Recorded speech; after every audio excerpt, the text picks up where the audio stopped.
आज हम उन घरेलू अपराधों पर बात कर रहे हैं जिनमें हत्या के बाद शवों को ड्रम या सूटकेस में छिपाया गया।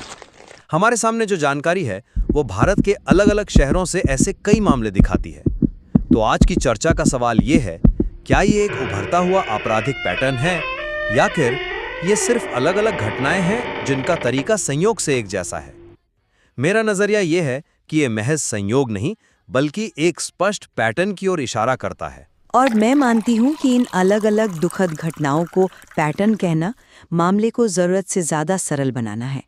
ये समानताएं जो हैं वो सिर्फ सतही हैं और इसके पीछे कोई गहरा कनेक्शन नहीं है। देखिए, मेरा मानना है कि हमारे सामने जो मामले हैं वे एक बहुत ही खास पैटर्न को उजागर करते हैं।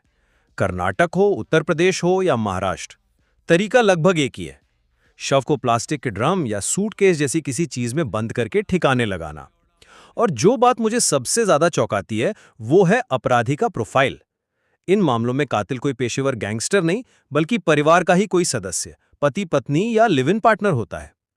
मकसद भी वही गिने चुने हैं, अवैध संबंध, पैसे या जायदाद का झगड़ा। जब अलग अलग राज्यों में अनजान लोग एक जैसे हालात में एक ही तरीका अपना रहे हैं तो इसे महज इत्तेफाक कैसे कह सकते हैं? से आसान और सबसे लॉजिकल रास्ता है। आप खुद सोचिए, जब घर के अंदर कोई अपराध होता है तो सबूत मिटाने के लिए क्या विकल्प होते हैं? और जहां तक मकसद की बात है तो अवैध संबंध या संपत्ति का विवाद तो घरेलू अपराधों की सबसे आम वजहें रही हैं। इसमें नया क्या है? इन अलग अलग कहानियों को सिर्फ छिपाने के तरीके की वजह से एक पैटर्न में बांधना, हर मामले की अपनी सच्चाई को नजरअंदाज करना है। लेकिन ये सिर्फ छिपाने का तरीका नहीं है, ये एक मानसिकता को दिखाता है। ये पैटर्न शहरी जीवन की सच्चाई भी दिखाता है। छोटे घर, सबूत छिपाने की सीमित जगह और शायद फिल्मों और टीवी शोज से मिली जानकारी।